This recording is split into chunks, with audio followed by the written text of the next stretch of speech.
सत साहिब सतगुरुदेव जी की जय। बंदी छोड़ सतगुरु रामपाल जी महाराज जी की आसीम दया से आज हम परमात्मा के आशीर्वाद से घर पर बैठे हैं मालिक की दया से।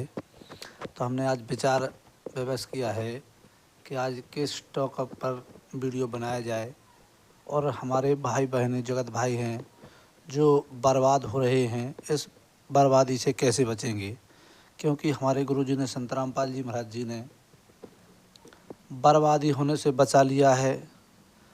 मनुष्य जन्म का मूल उद्देश्य जो है उस उद्देश्य पर यानी सतभक्ति पर, पूर्ण परमात्मा को मोक्ष पाने पर लगा दिया है। वो मोक्ष मार्ग इस दास को यानी महेंद्र कुशवाहा, ग्राम ममौरा, पोस्ट लोहरगांव, तहसील पृथ्वीपुर, जिला निवाड़ी, मध्य प्रदेश से हूँ। हम विचार करेंगे कि इंसान कमाना तो जानता है लेकिन पैसा खर्च करना नहीं जानता है। मेहनत करके पैसा कमाना तो जानता है लेकिन उस पैसे को खर्च करने का कोई तरीका नहीं अपनाता है कि हमें किस प्रकार से खर्च किया जाए, किस प्रकार से ना किया जाए। कमा लेता है और आंखें मीच के, इस प्रकार आंखें मीच के गंवा देता है।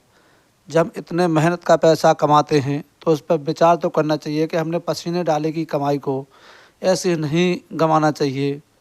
हमारा आज का टॉपिक है कि जो पंडित बोले जाते हैं अभी, वो तो किसी को सही बात बताते नहीं हैं। पत्थर पूजा पे लगा रखा है, देवी देवताओं की यथार्थ भक्ति नहीं बता रहे हैं।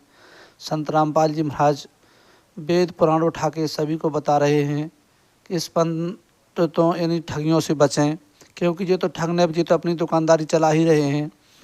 क्योंकि पंडित यदि सही पंडित होता है तो पंडित सोई जो पिंड की जाने, ब्राह्मण सोई जो ब्रह्म पहचाने। परमात्मा ने कहा है कि जो सतगुरु यानी भगवान बताने वाला, जो पूर्ण परमात्मा सच्चा पंडित होता है, सच्चा गुरु होता है, वो तो तुम्हें सतमार्ग बताएगा। लेकिन ये नकली धर्मगुरु हैं, ना तो ये पापों के बारे में बताते हैं ना कुछ बताते हैं, ये तो अपने थैले भरने में लगे रहते हैं। तो सभी से हाथ जोड़कर हमारी एक बार प्रार्थना है, हाथ जोड़कर बड़ी करबद्ध प्रार्थना है कि इस वीडियो को अंत तक जरूर देखें, जैसे इस वीडियो के बारे में तुम्हें समझ में आए कि हमें ये भाई क्या जानकारी देना चाहता है। क्योंकि हम संत रामपाल जी महाराज के शिष्य हैं तो हम चाहते हैं कि जिस प्रकार से हम बर्बादी से बच गए, परमात्मा के आदेश अनुसार उनके वचनों पर चले, हम बर्बादी से बचे। हम यही चाहते हैं कि सभी हमारे भाई बहन हैं, हमारे कोई दुश्मन नहीं, हमारे माता पिता, भाई बहन, चाचा, फूफा फूफा सभी हमारे आपसी के भाई हैं। हम चाहते हैं कि हमारे प्रकार हम एक साल में 10-11 हज़ार की तंबाकू गुटखा खा जाया करते थे। तो जब पहले हम खाते थे तो हमारे ये यहाँ के दुकानदार सभी खुश रहते थे कि हमारी दुकानदारी ठीक चल रही है।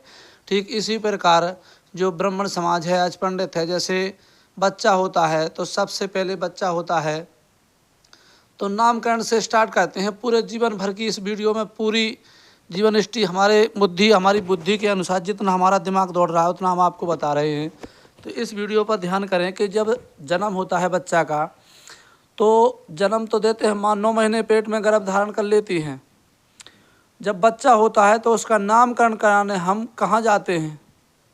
पंडितों के पास। वो नहीं आते हैं, पंडितों के पास जाते हैं। तो गलती किसकी रही? गलती हमारी रही कि हम वो अपना पैसा, हम अपने बच्चे का अच्छा नाम नहीं धरवा पा रहे हैं।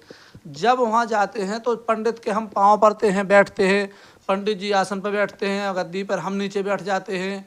और जब वहाँ पूछते हैं कि महाराज जी हमारे बच्चे का नामकरण कर दो, क्या नाम है? तो वो पता है ना क्या नाम रखते हैं? उस बच्चे का नाम रखते हैं, किसी का कल्लू रख देते हैं, किल्लू, किसी का चिंटू, किसी को चिंटा, किसी को कलुआ, मुरुआ, सकुआ। इस प्रकार से मतलब नाम का तो कोई है ही नहीं। और पंडितों के ब्राह्मण समाज में पूछी जाए तो वो इस प्रकार नाम देते हो, किसी के रामायण धर देते हैं, किसी का राम, किसी का लक्ष्मण, किसी का भरत, किसी का शत्रुघ्न। क्योंकि नेची समान जो मानते हैं वो नेची ही मानते हैं। तो हमारे तुम्हारे नाम अच्छे नहीं रखते हैं, बल्कि हम पैसा दे के उनसे नाम पूछते हैं कि नाम क्या है इसका, इस बच्चे का नामकरण करो। चाहे बच्ची का नामकरण कराओ चाहे लड़का का कराओ, तो वो नाम ऐसे ही रख देते हैं छोटे मोटे कचड़े की तरह। जब वहाँ से आते हैं, छोड़ा बच्चा करता है तो कब मूल पार देते हैं। ये पंडितों का साजिश है, मूल कुछ नहीं पड़ता। ये क्या है मूल? उनको अपने थैले भरने का तरीका है तो मूल पार दे तो का 2-4 हज़ार रुपये आपसे वो भी ठग लेंगे। ठीक है, ध्यान करना, पंडित की गलती कहाँ है? हम ठगने जाते हैं, पंडित हमारे घर नहीं आते हैं। जब पंडित से बात करो तो वो यही बोलते हैं कि हम तुम्हारे यहाँ नहीं गए, तुम हमारे पास आए। इस पर विचार करना चाहिए। तो जब वहाँ से आते हैं, जब बच्चा बड़ा हो जाता है, यदि लड़के की शादी पे बात आ जाए, यदि लड़के की शादी की बात आ जाए तो कहाँ से बर्बादी होती है कि जब लड़के के सगे आते हैं जो सामने वाले रिश्तेदार कि हमें अपनी बच्ची के लिए लड़का चाहिए आपका शादी के लिए, तो हम यहाँ से अपने घर तो चाय पानी के जो कुछ हुआ सो हुआ, यहाँ से दौड़ते हम पंडित जी के। देखो जन्म हुआ तो पंडित जी के यहाँ से नंबर 1 गलती हमारी गलती है, हम पंडित जी के घर गए, एक गलती हो गई। अब दूसरी गलती हम क्या कर रहे हैं, पूरी गलतियों पे गलती किसानों की है पंडितों, तो वो तो अपने घर बैठे ठग ही रहे हैं। जब वहाँ गए तो फिर हमने पैर पिए, महाराज जी 500 ले लो, 1000 ले लो, यदि इनके यहाँ रुपया रख दिए। अपने उन्हें पत्रा खोला, उन्हें कही जजमान इस पर कुछ दक्षिणा दीजिए तो जजमान ने उन्हें 150 रुपये रख दिए, खुश हो के महाराज के बड़े पाँव पर लिए और बढ़िया उनने कह दिया, मुड़ी सर पे हाथ रख दिया कि खुश रहो। जब वहाँ बैठे तो महाराज से कहा कि महाराज जी यदि हमारे बच्चे का अच्छा शुभ मुहूर्त निकाला जाए, तो वो बोलते हैं कि भाई देखते हैं, जजमान बैठो। जब बैठते हैं तो फिर वो बात करते हैं, जब गुणा भाग मिला के वो अपना मुहूर्त देख लेते हैं कि कहीं हमें यानी 1 तारीख में चार शादी तो नहीं पड़ रही। यदि वो 3 भाई हैं तो 3 ही बनाएंगे। यदि चौथा जजमान शादी के लिए आ गया तो चौथे जजमान को 4 तारीख की जगह 5 तारीख बता देंगे। उन्हें इससे मतलब नहीं है कि कब कैसा, वो अपना मुहूर्त, हम 3 भाई हैं तो 3 जगह जाएंगे, चौथा आ गया तो 5वां कर देंगे, ठीक है। और यदि 5 भी, यदि एक पंडित को 5 यानी 4 भाई हैं और कहीं का 4 शादी की जगह 6 हो गई या 7 या 8 तक, तो वो 2-2 कर लेंगे। लेकिन ज़्यादा हो गया तो वो क्या कहते हैं कि भाई तुम्हारे लड़के को पीला दान लग गया, कोई कह देता है कि लाल दान लग रहा है, कोई कहता है कि 2 साल में या 3 साल में। विचार करना स्टॉप पर। जब यह विचार हो जाता है कि लाल दान या पीला दान लग गया, और जब वहाँ से भग गया, यदि लड़के वाले को बच्ची पसंद आ जाए ना, और यदि वो पंडित जी के पास जाए कि महाराज जी हाँ तो जो प्रार्थना है, बच्ची अच्छी शुभ मुहूर्त की, पढ़ी लिखी है, खूबसूरत है और अच्छे संस्कार की बच्ची है, उसको यदि 500 रुपया, एक पंजा 500 रुपया, 1500 मार दो, तो वो कहता है कि भाई 3 गुण है मात्र, 5 तत्व तो 3 गुण से सृष्टि रची, 3 गुण से चौथा गुण नहीं है, बल्कि वो कहता है कि 16 गुण मिल गया। किसी से बोल देता है कि 20 गुण मिल गया, किसी का 18 गुण मिल गया, किसी का 12 गुण मिल गया, किसी का 9 गुण, किसी का 10 गुण। ऐसे गुणा भाग में ला के 500 रुपया लिए, वो अपनी जेब में सटाक रखे और बस रख लिए, और बस रख के बस बोलता है भाई पूरा मुहूर्त काट दिया कि भैया तुम एक काम करो, 4-5 तारीख को नहीं, अब 12 तारीख को तुम कर लो, 12 को हम भी फ्री है, 12 को तुम भी फ्री हो। कहीं तो ये हो जाता है कि भाई तुम कब फ्री हो, तो कहीं हम तो गर्मियों में फ्री हैं, तो कहीं भाई तुम गर्मी हो तो हम भी गर्मियों में फ्री हैं। महाराज जी ने अपना शोधन बना दिया, जब भेज दिया, यहाँ हो गया। जब वो भी लग गया तो शादी का टाइम आता है, फिर शोधन हो गया, निमंत्रण लग गए, तो पंडित जी फिर नहीं आते उपत के, हम महाराज जी के यहाँ फिर जा चढ़ देते हैं पंडित जी की देरी पर कि महाराज जी चलो शादी है। जब महाराज जी के पास जाए तो जजमान फंस गया चक्कर में, बल्कि पंडित जी अपने घर बैठे पुज रहा है, किसान अपने पसीने डाले की कमाई पंडित जी को घरे उपत के दे दे आ रहा है, ATM की तरह डाल देता है, भाग जाता है। अब क्या होता है कि जब वहाँ से भाग आते हैं तो पंडित जी यहाँ आते हैं तो शादी, उनने कही के 12 बज के कछु मिनट पे शादी है, यानी पहली भावर या दूसरी भावर है। जब यहाँ आते हैं तो वो क्या करते हैं कि उससे इससे मतलब नहीं, उन्हें तो 2 या 3-4 हज़ार पैसे से मतलब है। जब यहाँ से बारात में जाते हैं, भाई स्कॉर्पियो गाड़ी में जाएंगे, हम ट्रैक्टर में नहीं जाएंगे, तो उन्हें एक बंदी बढ़िया गाड़ी होना चाहिए स्पेशल। जब वहाँ जाएंगे तो वहाँ डेरा में महाराज को बैठने, बल्कि बाराती और घराती सब जहाँ चाहे जैसे चाहे जहाँ लेट जाते हैं, लेकिन महाराज को स्पेशल चाहिए, क्योंकि हम जा रहे हैं महाराज को, इसलिए महाराज हमारी छाती पर हो रहा है, हमारी गद्दी पर लेट रहा है महाराज। जब वहाँ पहुँचते हैं तो जब भावनें पड़ने लगती हैं तो वहाँ भी पंडित इस तरह से ठगता है कि 551 तय रखो, 1151 तय रखो, 2151 तय रखो, 5051 तय रखो। हमारा तो 11,000 का पूरा सिस्टम है, चाहे इकट्ठे दे दो चाहे 3 में। जब वो ले लेते हैं, जब मानते हैं न, तब बीच भावने रोक के कर लिया, हमें नहीं पता, हमें तो पैसा चाहने बारी हो रहा हो, मैं रोक दे। अब जजमान को विधि है, जजमान ने 5-10 हज़ार रुपये दे कर उनका पूरा करो, जब भग जाए। अब क्या हो गया देखना, अब शादी भी हो गई, फिर भी जजमान की बुद्धि नहीं खुल रही है लेकिन जजमान से कह रहा है कि भाई 10 माननी करवा लियो। जब 10 मानने की बात आई तो फिर भी 10 मानने के लाना जजमान फिर भी महाराज को जाता है और यहाँ कथा बचवाने आता है। तो 2 4 500 रुपया 1500 और फिर टक ले जात। किसान की इतनी बुद्धि नहीं दौड़ती है और कौ पता चला तो धीरे धीरे कौ पूरा सब सुधन शुभ विवाह बनो और सब बातें और फिर पता चलो का दोनों में आपसी में दोनों पति पत्नी में झगड़ा हो गया। जिन बच्चों की शादी हुई तो उनमें लाग के तेरे का मुक्का मुक्की ढुक्का मुक्की होने लगी। अब वो पंचायतें जलने लगी। अब किसान की या जजमान की इतनी बुद्धि खराब है कि जब महाराज ने 15-20 गुणा बना के ब्याह दाओ शुभ विवाह बनो तो महाराज से पूछो जाए कि महाराज जा खटपट काय हो रही। आज पूरी समाज में यही देख रहे कम से कम 10% शादियाँ बिगड़ जाती हैं। कोई किसी के साल भर में, किसी की 2 साल में, कोई मर भी जाता है, कई छोड़ के भाग जाती है, कोई किसी के साथ में भाग जाती हैं। महाराज का वो बना उस पर केस कारम नहीं करता है, कोई महाराज के बारे में बोलता है कि ऐसा क्यों। जो सिस्टम संतराम पाल जी महाराज ने बताया है उस सिस्टम पे जो ओरिजिनल है उस पर उंगली उठा देते हैं। और जहाँ हम जिंदगी भर हमारी पीढ़ी पर पीढ़ी कई पीढ़ियों से बर्बाद होते आ रहे उस महाराज के चरणों पे गुड़न पे मत्थो धरें जिधर बर्बाद हो। जिन्हें आज तक सही शिक्षा नहीं बताई उस पर कोई उंगली नहीं उठाता है। उंगली उठाते हैं तो जो संतराम पाल जी महाराज पूर्ण परमात्मा की भक्ति सदभक्ति बताते हैं उस पर उंगली उठाने के लिए संघर्ष कर लेते हैं कि नहीं ऐसा नहीं होगा। बल्कि चाहे कुछ भी हो संतराम पाल जी महाराज की शरण में आने से किसी को रोग दोग दूर हो जाते हैं, ना कोई बाधा होता है, ना किसी के साथ कोई भागता है। लेकिन किसान की बुद्धि इतनी दौड़ती है कि कम से कम 10-5 हज़ार महाराज जी ले जाते हैं और 100-200 के गुटखा खा जाते हैं। जजमान ले के खिलाता है, खुद बर्बाद दूसरे को बर्बाद। उसके पापों के बारे में महाराज जी एक नहीं बताएंगे कि गुटखा खाने से कितना लाभ कितनी हानि, तंबाकू खाने से कितनी हानि कितना लाभ।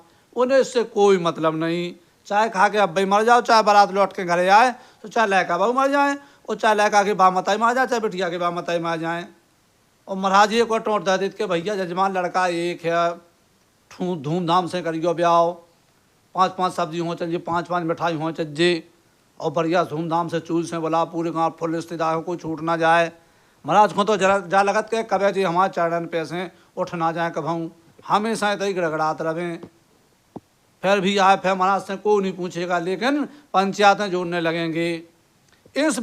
इस चीज़ को, इस सिस्टम को समझने के लिए संतराम पाल जी महाराज जी के भक्तों से, परमात्मा के संतराम पाल जी महाराज जी के सत्संग सुनो, उनके भक्तों से मिलो, उनसे पूछो कि तुम्हारे गुरुजी ने क्या सिस्टम बताया है ऐसा कि ना भूत लगते हैं, ना प्रेत लगते हैं, ना कोई घाट, ना घटोइया, और ना कोई बीमारी होती है, ना कोई मूल पड़ते हैं, और ना किसी को कभी गिरा बादरा, ना सो कुछ नहीं लगना है। संतराम पाल जी महाराज की शरण में आने से आपसे हाथ जो प्रार्थना है कि आप जगत गुरु तत्वदर्शी संतराम पाल जी महाराज जी की ज्ञान गंगा या जीने की राय पुस्तक मंगवाकर फेसबुक, ट्विटर, इंस्टाग्राम पर मतलब अपन व्हाट्सएप द्वारा मंगा सकते हैं। यदि अपन को ज्ञान अच्छा लगे तो उस ज्ञान को 100% अपनाओ। संतराम पाल जी महाराज जी की ज्ञान गंगा पुस्तक एक बार जरूर पढ़ो। उसमें सारी विधि लगी है। पूरे मनुष्य जन्म का मेन मूल उद्देश्य क्या है, क्या करना चाहिए, हमें क्या खाना चाहिए, क्या नहीं खाना चाहिए, कौन सी चीज़ लाभदायक है, कौन सी चीज़ हानिकारक है, उसके बारे में हमारे गुरुजी ने, संतराम पाल जी महाराज ने फुल चीज़ लिख रखी है। कौन सी भक्ति करना चाहिए, कौन सी नहीं करना चाहिए, कौन भक्ति सही है, कौन गलत है, किसने सही बताई, किसने गलत बताई, कौन फंसा रहा है, कौन नहीं फंसा रहा है, कौन उबेल रहा है, कौन तुम्हारा मोक्ष मार्ग बता रहा है, कौन इस काल के लोक में फंसाने की बात कर रहा है। यह बात जगत गुरु तत्वदर्शी संतराम पाल जी महाराज जी के अलावा इस पूरे विश्व में, इस संसार में कोई नहीं है। मात्र पूर्ण परमात्मा कबीर परमेश्वर की सतभक्ति बताने वाले हमारे गुरुजी जगत गुरु तत्वदर्शी संतराम पाल जी महाराज ही हैं। यदि आपको यह लगे कि संतराम पाल जी महाराज तत्वदर्शी संत पूरे विश्व में एक क्यों हैं, तो यूट्यूब या गूगल है, गूगल पे आप सर्च करके देखो। अपने क्षेत्र यानी जो भाई हमारे जिस स्टेट से देख रहे हो, यानी एमपी से देख रहा है, तो उससे सर्च कर लें कि एमपी, गूगल से पूछें कि एमपी के, मध्य प्रदेश के मुख्यमंत्री का नाम क्या है, तो वो बताएंगे मोहन यादव जी। पक्का 100% सर्च करके देख लेना। फिर दूसरा पूछ के बैक करके फिर पूछना कि भारत के प्रधानमंत्री का नाम क्या है, तो वो 100% 1000% बताएगा, गूगल सर्च करके सही बताएगा कि भारत का प्रधानमंत्री नरेंद्र मोदी जी है। फिर एक बार एक ध्यानपूर्वक सर्च करना कि पूरे विश्व में तत्वदर्शी संत कौन हैं, विचार करना पूरे विश्व में तत्वदर्शी संत कौन हैं, तो गूगल सर्च करके बताएगा कि पूरे विश्व में जगत गुरु तत्वदर्शी संत रामपाल जी महाराज जी हैं। इसके अलावा पूरे विश्व में वो परमात्मा के तत्व को जानने वाले पूर्ण परमात्मा के अवतार जगत गुरु तत्वदर्शी संत रामपाल जी महाराज जी के अलावा इस पूरे विश्व में सख्त भक्ति बताने वाले संत रामपाल जी महाराज जी हैं। बाकी सब काल की भक्ति बताने वाले हैं। ध्यान करना, इस वीडियो को छोड़ मत देना, इस वीडियो को बाद ज़्यादा से ज़्यादा वायरल करना। यदि हमारे वीडियो पर सभी बोलते हैं पहले से, हम बाद में प्रार्थना कर रहे हैं कि यदि हमारे इस वीडियो को पर इस चैनल पर नए आए हो तो हाथ जोड़ के प्रार्थना है कि हमारी बेल आइकन घंटी सब्सक्राइब जरूर कर लेना, अगली वीडियो जहाँ से आप तक पहुँच सके। इसी प्रकार से हमारे गुरु जी जगत गुरु तत्वदर्शी संत रामपाल जी महाराज जी का सत्संग आता है शाम के साधना टीवी पर 7:30 पर 8:30 तक पर डे आता है। दीक्षा बाद में लेना, केवल परमात्मा जगत गुरु तत्वदर्शी संत रामपाल जी महाराज जी ने जो सद्भक्तिपूर्ण परमात्मा कबीर साहब की बताई उसको पर डे साधना टीवी पर शाम के 7:30 बजे, ध्यान रखें साधना टीवी पर शाम के 7:30 बजे देखना ना भूलें। उसमें परमात्मा पर डे ज्ञान बताते हैं, दूर से बिछ के नहीं, आप एक बार जरूर देख लें कि संत रामपाल जी महाराज कौन सी भक्ति कौन सा ज्ञान सही बता रहे हैं, या बात सही हो रही या नहीं हो रही। ठीक है, इसी वीडियो के साथ आपसे जो कुछ इस वीडियो में कुछ गलती बोल गए हो सभी भाई बहनों से, सब अब हमारे भाई बहनें हैं, सभी से हाथ जोड़कर प्रार्थना है कि यदि कुछ एक शब्द भी यदि आपके बारे में या किसी के बारे में कुछ गलत बोल गया हूँ तो दास माफ़ी चाहता है। बंदी छोड़ सतगुरु रामपाल जी भगवान की जय हो। साथ साहिब।